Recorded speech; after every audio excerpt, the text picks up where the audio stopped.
I forget. Somebody knew somebody. We knocked them out, and they were pretty funny actually. One time, It was the barber, Bob Blake. Yeah, was it? Yeah. Yeah, okay. yeah. And I think Cece got hypnotized when she was here years ago, and you have to take them out in the hall to hypnotize them, or take them in the studio and hypnotize them. Yeah, you can't do it on air. You can't do it on air because somebody driving could go off the road. Yeah, that happens all the time. So you got to be careful. Yeah. Well, the funniest one we always talk about Charlie next door. Sure. Oh man, he gets knocked out real easy. Tommy doesn't believe it. All Rich is going to do is open his mouth and say something. Charlie's gone. He's knocked out. Yeah. And you don't think it's the gin martinis? He's seen the show so many times. Yeah. That he gets knocked out just by walking into the room. And so he's got to when I'm doing the induction, he's got to leave. Okay.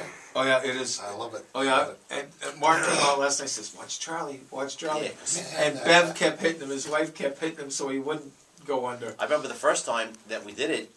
He didn't realize what was going to happen to him. He woke up, he had spaghetti all over his face because his dish was on the bar, and next thing he face planted into the spaghetti bowl. Yeah, that was amazing. Sorry, Charlie, didn't mean to bring that up. Yeah, Rich really. Guzzi joins us. Doing hypnotism for how many years? Oh man, I've been doing the show for about 15, but I was doing it a little bit before that when I didn't even know you could make a show about this stuff. Yeah. So it was just like fooling around and doing it with my friends. It is. People talk about your show year round. Yeah, it's one of those things where what it is because it's so personal. It's one thing like you see a funny show, you hear a guy tell some jokes or whatever, and then you leave and sometimes you don't even remember the jokes. You try to say it, but hey, that was really funny last night. Yeah. But with this, it's like, hey, Charlie was on stage. He's not gonna believe what he did, and they talk about it. It's visual and yeah. Yeah. All right, here we got a phone call. Good morning. You're on the show.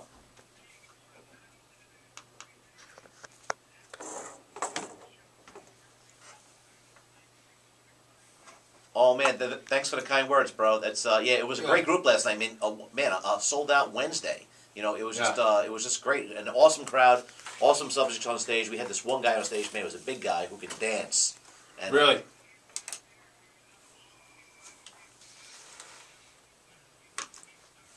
Yeah, he really was, man. He had a great personality too. After the show, I talked to him a little bit, and he was a really good guy.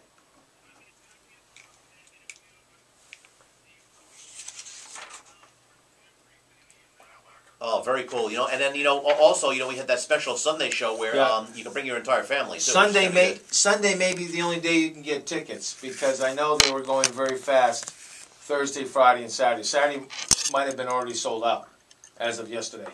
It's close. He said they had a few left, so if you're going to do it, you can go on the website, Pisani.net, and order your tickets right online. He's actually selling tickets online. Oh yeah, it has been for a while, but he was closing, I thought, online for Saturday night, and Friday was very close. So call today after 10 over there.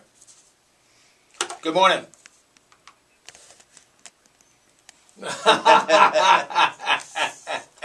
Well, the roller coaster, you said Cam was deathly afraid of roller coasters. She went up, and she went on that ride. She had fun on that ride. Yeah, it was pretty good. Yeah. Thanks, Gino. All right, I-75 northbound is now closed from, I would think it's below Harborview now, all backed up there. The helicopter's landing due to personal injuries up there. Mile marker's 175, so get off at 170 if you can, or get off even before that. Jeff Collins and Rich Guzzi. Now, your dutiful assistant is sitting next to you. Will you introduce her to everybody? This is my lovely assistant / girlfriend, Jo. And Joe, she's been with me for a long time, and she's a great hypnotist as well. Yeah, but people come back, and you're getting ready. Joe's out in the room, and people come and say, "Hi, how are you?" They greet her like they've known her for long friends. Because she's been doing the show with me for years. But I think you've taken some of them that I've seen out of hypnosis when they get hypnotized in their seat, and there's no room for them up there. Last night was amazing. There was actually 7 people that got hypnotized in the audience last night, and we only had room for 2. And one lady was on stage the time before when Rich was here, and I actually had to stop her when she got hot. She thought that it was time to take everything off. Her husband has been having a great time. Yeah, I can imagine. But she was so sweet, and she's like, "Thank you for taking me out of hypnosis so she could watch the show this time." The way you do it, you and Rich work well together.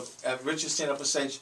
You know, you got to put out fires in all the different spots in the Right, room. exactly. You know, it's really funny. You know, I've been a comedian for like 30 years. Yeah. So I know, like, everybody in the business. There's only 100 comedy clubs in the country, like legitimate comedy clubs. So we know pretty much everybody. You know, and everybody knows us. You know, we've been doing it for a long time.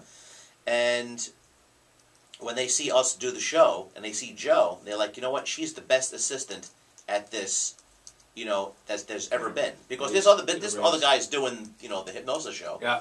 And she, you know, she's turned this into like an amazing, you know, profession, an amazing job. Because, you know, she hypnotizes as well, where most of the assistants don't. They kind of act like Vanna White. Yeah, they get like, you know, the Vanna White. Oh, look, are they doing fantastic, funny stuff? Applause, everybody! Yeah, you know, applause for my boyfriend. You know. But she's actually, you know, an integral part of the show because she'll cherry pick a lot of those great subjects from the audience. That if we have an empty seat on stage, she'll bring them up, and we have like, sort of 3 shows going on at the same time. And that's one of the questions I want to ask today of you, and I'm glad you came, by the way, is how do you know, or is there a giveaway that you're looking for on how a person reacts and how they're going to be good on stage? Because I can't, I mean, we can sit back there, we can tell who's not hypnotized, who's hypnotized, and, you know, the crew back in the back corner, we go, no, that one's not, no, they're gone. Joe's going to kick him out from there, take him out. And how do you pick the subjects to go up on stage? Because most of the people that come from the audience are some of your best subjects. Yes, they knocked out good. Yeah, well, 10 to 20% of people are natural subjects, so the people that go out in the audience, you know, have a gift. They have that power and they have that energy. And then you just have to kind of play with them a little and see how they react. If they're have a real conservative personality and they're not reacting real well, you know, when you say, you know, you're getting really, really hot and they kind of just sit there and fan a little bit, you're like, well, maybe not. Yeah. But if they're like really animated, you're like, oh, I have to get them on stage. Yeah. Like there was a lady last night who just passed out on the table. Like she just flat out, her head was flat. It's like she's going to be fantastic. And was she? Oh yeah. Yeah. Okay, now Rich, let's cure up a myth. Intelligent people, true or false now, intelligent people can't get hypnotized. No, it's the other way around. Yeah, the smarter you are, the easier it is to hypnotize you. The real idiots, those are the guys you got to struggle to get it out of them. I mean, like, you know, every once in a while you see some people just dumb as a post. And man, you can get them hypnotized, but you can't get them doing anything because... They just walked around in La La Land. Yeah, their brain is not functioning like, you know, on a great level. So listen, if you're dumb in real life, you're going to be dumb hypnotized too. It doesn't give you a personality. Yeah, it doesn't. All right, I got a question. I got to come back to. Take a phone call. Good morning. You're on the air with Rich Guzzi. How's it going, buddy?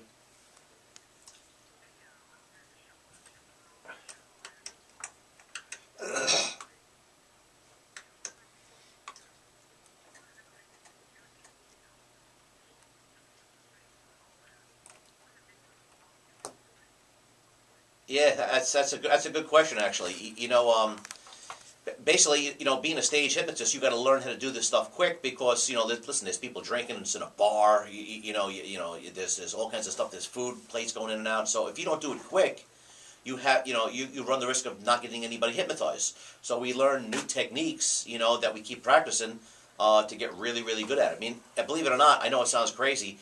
But the 4-minute induction that we do on stage is actually longer than it would normally take me. I can knock somebody out in like 30 seconds. But the problem with that is if I did, then what happens is the audience would look at it like, wait a minute, how did he get him from there to there? And now he's doing all this wacky stuff. They don't even believe it with most people. They're like, how did he get him from even 4 minutes? So even that they think is fast.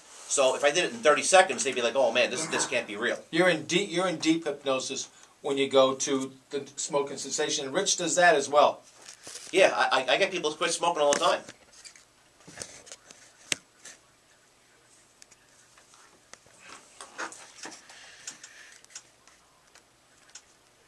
Yeah, I know, exactly. I mean, I do it for people after the show all the time. And plus, I actually have a CD program that you listen to. You don't even need me. You listen to the CD program, and what happens is, that way if you screw it up, like like you said, you quit for 7 years, you have 1 cigarette, and you're back to square one again. Actually, you just need to reload the software. So you throw the disc back in the computer, you listen to it, and you're back in the game again.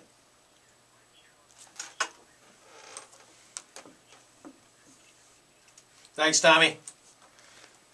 The first guy that called.